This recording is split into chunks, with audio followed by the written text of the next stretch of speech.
Welcome to Cartoonist Kayfabe. My name is Jim Rugg. I'm Ed Piscor. And before we begin, Ed, reminder to everybody out there that I have a Kickstarter going on right now for Octobriana 1976, a Blacklight comic book, the world's first Blacklight comic book. And that's what this episode is going to take a deeper dive into, some of the books that influenced that comic book. I saw the book. I read the book. The book is ready to go. Jimmy just needs to know how many of you motherfuckers want it, man. Exactly. Pledge to that Kickstarter. And while you're at it, send $3 my way to my Patreon, patreon.com/edpiscor. I'm sliding out pages of my Red Room comic. 15 pages are up there at this very moment. I put out a new strip every Tuesday, and I have 94 pages ready to go, man. So it's going to be serialized for quite a while. Honest to God, outlaw comics, hardcore outlaw comics, the kind of stuff that we show off and talked about in the past. Ed is making one for real with Red Room. And you know what, Jimmy? Some of this stuff inspires my Red Room comic, man. So why don't we just get into it? All right, let's begin. Top book here. This is the Beatles' Yellow Submarine paperback. I love this format. We've talked about it a few times, and I randomly found this at a half-price books. Check this out for stretching the limit of like this paperback format. I know it for, Peanuts black and white reprints on yellowed paper. This one is pulling out like frames, doing really cool layouts from spread to spread, and great colors. Look at that. That's Kayfabe, man. That's a blue meanie. It is. ECW, baby. I never saw four-color printing on such shitty, pulpy paper. It's really different. For even like the typography and stuff is pretty different than most of the books that I have seen in this format. I love it. It's one of the more interesting paperbacks and uses of paperbacks. So sooner or later, I'm going to make a paperback and play with this format. But until then, I'm just going to use this as my one of the influences in terms of light and color and line work and layout. Yeah, great art, man. If I could choose, like, the next book we segue into, because I think it's a perfect, and you might have been going there anyway, but the guy Pilar works, yes, kind of like really fit well with the Yellow Submarine thing. The way I describe Pilar stuff is it's like a pop art artist who actually really cares about comics, not like a Lichtenstein who just like kind of like used, our medium for their own game. Like this dude, he's down with comics. And by the way, notice the Coca-Cola, one of the favorites of Octobriana, and you see it here. It's kind of this, I don't know about subversive, but I think the advertising part is something a lot of these artists were playing with.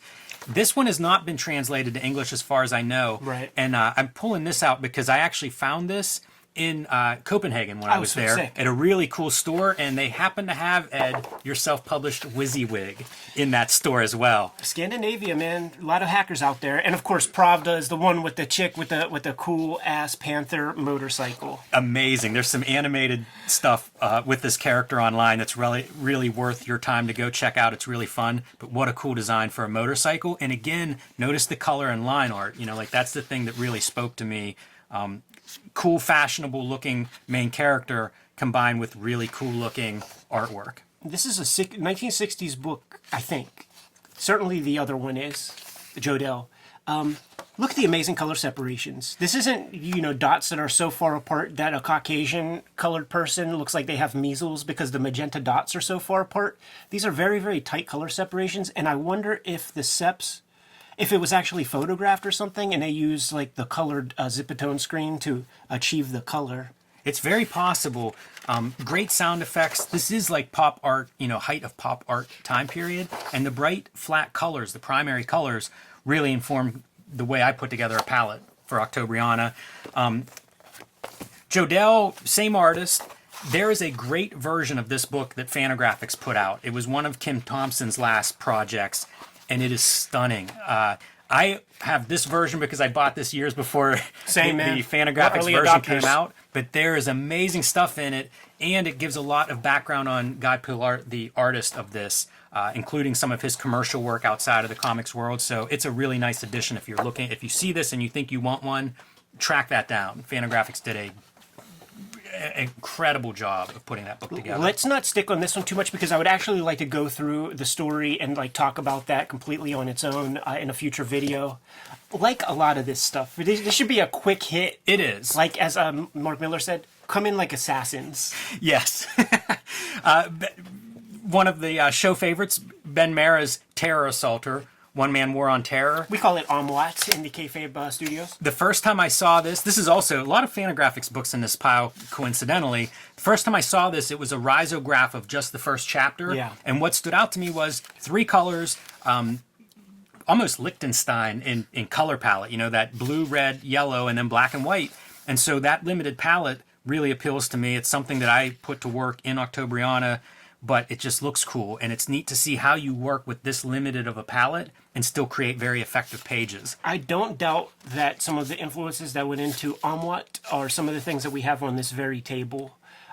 Also, when this book was brand new, and I'm kind of filibustering till we get to the spot, man, but I brought Ben out. You know, you go to San Diego, you bring a +1, and I would never dare to bring a girl out there because the girls I hang out with are generally civilians and they're not about that shit. Yeah, that's a tough spot for... So I bring my comic buddies with me, right? And this was brand new. And, okay, yeah, it's this shit. We were kind of catty corner. Is that a Pittsburgh term or is it a wider catty corner? Yeah, I don't know. Tim Vigil was at a diagonal from us. Okay. Okay, and Ben brought him a copy of this and just was talking about his influence and how Faust informed him. And there's the one part where coming up. is going to be indulging in a little anal sex with the pilot in a little bit. Tim Vigil was reading these passages and guffawing like Shakespeare, but also like it was like the greatest, you know, Mel Brooks kind of comedy ever, man. This is like Vigil, the shit that Vigil, like he's just reading passages and guffawing laughter right across from Tim Vigil in that artist alley. One of the girls who draws My Little Pony comics. San Diego really stacks people up appropriately. That's so funny. Mega Skull. This is a no-brow title. Yeah, I don't know this. I can't remember why I picked this up. Probably because of the color. You know, like a lot of times I'll pick up a book because it looks different. And this was one of the first times whenever I was looking at this and trying to figure out, how do they print this? This is fluorescent ink. How are you doing this? And so, you know, the conceit of Octobriana, the printing is the fluorescent ink. Yeah. And so this is something that planted a seed early on because I talked to Chris Pitzer at Ad House and I was like, how can you just do this? How does this work? And so No Brow, anybody familiar with them, they do a lot of spot colors, a lot of really interesting production things. And this is the results, you know, like trying different spot color inks, trying fluorescent inks, and really making comics that are bright and vivid and look different. And so it stuck with me. This is probably, I don't know, 10 years old maybe at this point. What's the artist's name? The artist is Kyle Platts. Oh, yeah. And I don't know whether he's done too much else. Like, this was the main book that I knew of his, but it's a good sample of just showing off what you can do with these bright colored inks and how it looks like a comic, but also it looks a little more vivid than a comic. In your comic, Octobriana, can you just open up a random page? Leaves a lot of room for the color, spare line. How would you compare the openness of the line with the work that you're doing in your comic? You know, I can show you good examples. Okay. So this is a collection of Blacklight posters from, you know, like vintage posters, basically. What I would say, the big difference is there's not a lot of open white. Okay. I use white sparingly as a color, as you see in this example, but what I do use is black as a color. So there's a lot of line work, but there's also, black is one of the colors. When I think of the palette, I have 8 colors, and black is one of those colors. So you'll see these areas that are spotted black for, you know, shading purposes, but then also spotted black because it's one of the colors. You know, it's kind of a dark value. You know, it might be a haircut or it could be a piece of clothing, not just necessarily value, but also a color that's applied to characters. Dig. I like this book. This is a fun book, and, you know, I got hold of it because of the bright colors with no idea ever of doing something like this. I just thought, what a neat book. And it sits around on the shelf, but it also plants those seeds. It does. Ideas. It's as Neil Gaiman calls it, man, he calls it the compost heap. One note here, though, you'll notice like we have been seeing like a big, thick black line. Yeah. But now you see this scratched out like a pen line. And so that's something that like looking at this kind of example really speaks to me, and that you can have these different marks. Right. You know, you can see like pointillism, black being applied with pointillism in this example. I always thought this was kind of a cool poster design, but you see a lot of variety as to what you can do. Even like photographs where the black would be your your high contrast, like dark shadow part in something like this, where it starts out as a photo and it's just blown out with overexposure to get to this level, compared to, say, illustration, where you're getting a black line. Continuing with the poster part, poster's obviously a big part of that 60s, 70s aesthetic, and this is just a collection of posters from the Fillmore, one of the big concert outlets. Oh, yeah, Bill Graham, man. He would have his megachurch people show up at that, I believe. I would look at this book. I probably picked this up at around the time of getting like one of those history of underground comics. It's one of those things that I would come across looking for that, and then you'd see this and be like, well, I'm into design, and you'll find like a Rick Griffin and stuff in here. Yeah. At various spots. Comics distribution has been coming up a lot in conversation, man, with the emergence of COVID-19 and all that. And the underground comics, I think this might be Rick Griffin. Yeah, definitely. Could recognize that shit anywhere. But the head shops were the primary locations for these posters to be distributed. Yes. Think of a mom and pop version of Spencer Gifts, essentially, that sells water bongs and shit. And that's where the comics were distributed, man. So, this is the precursor. This created the infrastructure for the possibility of Zap Comics reaching a wider landscape than San Fran. Would have been exactly in the same stores as those underground comics. I mean, that might be Victor Moscaso, Rick Griffin and Victor Moscaso's tag team. I know my underground dudes. Well done, Ed. So, yeah, you can see why this is a fun, appealing book if you're into underground comics, getting into Greg Irons, and using some of those fluorescent colors. If you know the Greg Irons collection that Fantagraphics put out, it has fluorescent printing on the cover to really, pop. It's these poster artists, it's bright, it's saturated, it's loud. Good subliminal propaganda, too, man. The train going into the tunnel, also into the mouth like that. Yeah. Them so 60s. Definitely a source of inspiration, trying to think of ways to connect, the underground with those poster movement. I'm real curious about this next one, Jimmy. This is another Fantagraphics publication, Ed, and it's called Roly Poly. It's by Daniel Simonis. Forgive me for mispronouncing that. Comes in a slipcase, and it's super bright. I don't think these are fluorescent inks, but it's the same. It's in spirit. Sure. And I just loved it whenever I picked it up because of that visual style of being hyper bright.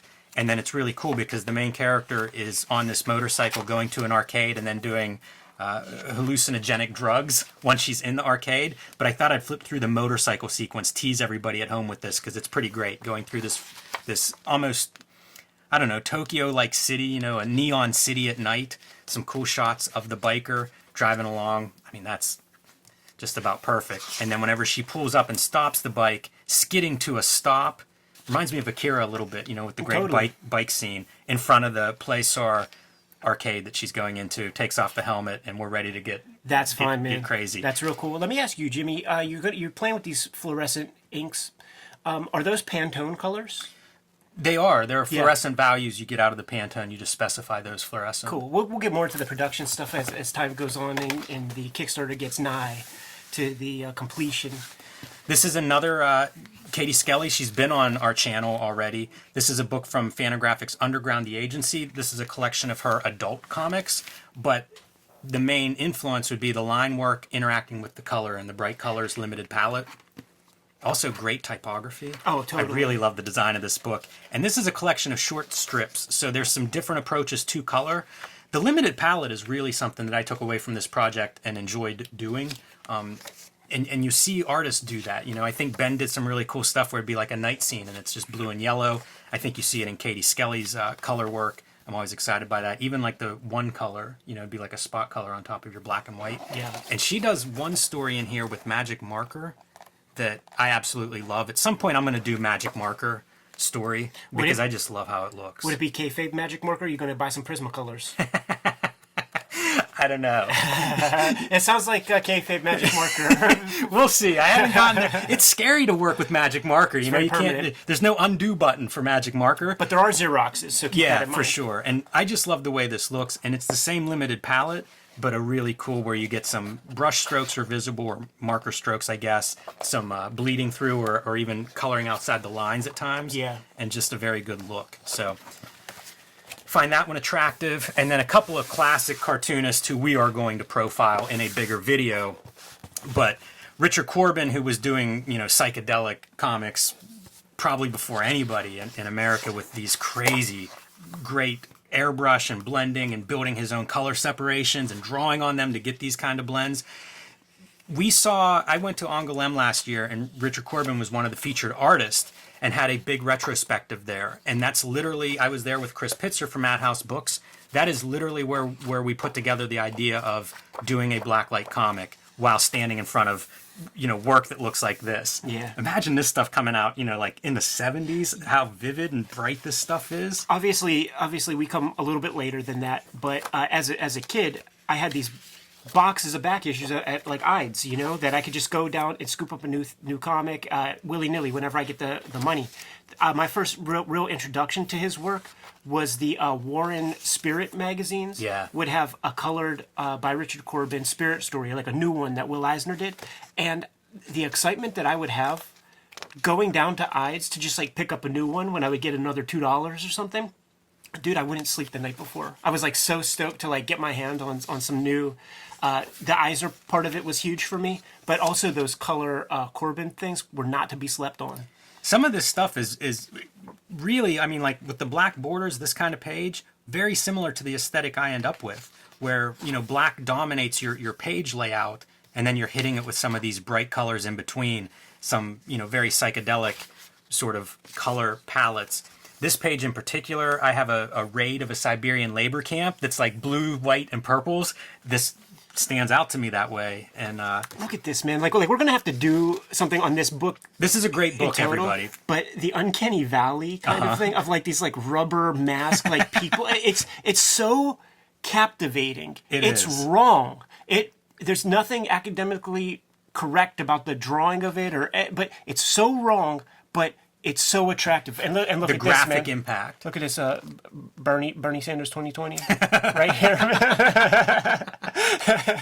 Yeah, this is a hell of a book, and it's a really good. It's $30. A lot of it's in color. It's over an inch thick of great Richard Corbin that Dark Horse put out. Highly recommend it. And then finally, I'm going to end on Black Hole, and I actually dug out a few Black Hole issues for the sake of this video. This exists in a few different formats. I recommend any of them, whatever you come across. Yeah. There's a great artist edition that Fantagraphics put out that shows this stuff to be immaculately perfect, but in oversized. It's a nice way to experience it. It really fills your vision whenever you're looking at it at that size. There's a great Pantheon collection that's all of it in one. And it's interesting, the Pantheon collection, because if you look, these are printed on coated paper. Mm-hmm. Apparently that was a mistake. And it's not not the way Charles Burns preferred it to be printed, but once it started, he kept it through all the single issues. The Pantheon collection is on uncoated paper and super crisp printing. In fact, whenever AdHouse did the Street Angel collection, we actually contacted Chip Kidd at Pantheon and asked him what paper he used, because if you're doing black and white ink reprints and you want a sharp, crisp line, that was the best paper there was. But I pull out Black Hole because his work looks like blacklight art to me because of so much heavy black inks. And once you get into this stuff where it enters that psychedelic realm, it's just flawless. Like that's almost every page could be a poster out of these.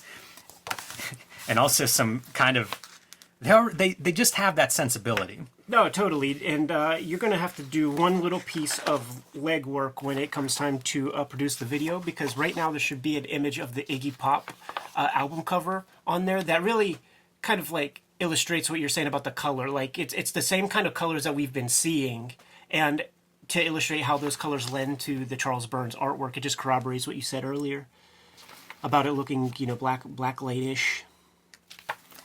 So we will do deeper videos on Black Hole and Charles Burns and several of these books. But in the meantime, that's kind of the crash course of books that I was looking at, books that I was thinking about, and art that really informed. Populate the damn screen, man. Stuff that really informed the choices that I was making, putting together this finished book. It's a good sample, and I read Octobriana 5 times, so I might even read it again tonight. And just seeing these little bits excites me to check it out further, dude, because I just feel more literate to exactly what it is you were pulling from, man. Yeah, you know the drill, Ed. You make this stuff that is fun to spend time with, to spend weeks and months of your life with, and it is the stuff that's your favorite. It is the stuff that you find sitting on the nightstand in your room before you go to bed, leading up to the creation of these books. So very exciting. I can't wait for the wider world to see this freaking book, man. How can people pledge to participate? you can pledge on Kickstarter. Octobriana 1976 is the name of the book, and that's the best way to experience it, because a lot of this stuff, you can't reproduce these colors on screen. So, I mean, it is built to be printed. Yeah, man. I'm going to just do a quick Eddie P plug real quick, man. If you like decapitations, like you see right here, subscribe to my Patreon, patreon.com/edpiscor. Both links to the Kickstarter and the Patreon are going to be pinned below this video. Support good comics. Support comics that kick fucking ass. Support the coolest dudes on comics YouTube. Give them the marching orders, Jimmy, if there's nothing else, man. Well, subscribe to the Cartoonist Kayfabe e-newsletter at the link below this video. Oh, right, yeah. Pick up Cartoonist Kayfabe merchandise and t-shirts at the links below this video. Shouts to everybody who grabbed shirts the past couple of weeks, man. They've been selling like hotcakes, and I can't wait until all of the warnings and stuff are lifted so that we could do comic conventions, because I want to see armies of Cartoonist Kayfabe gimmicks out in the wild, man. Absolutely. Jimmy, you got to go check those numbers on that Kickstarter, man. Give them the marching orders before we head out. Read more comics.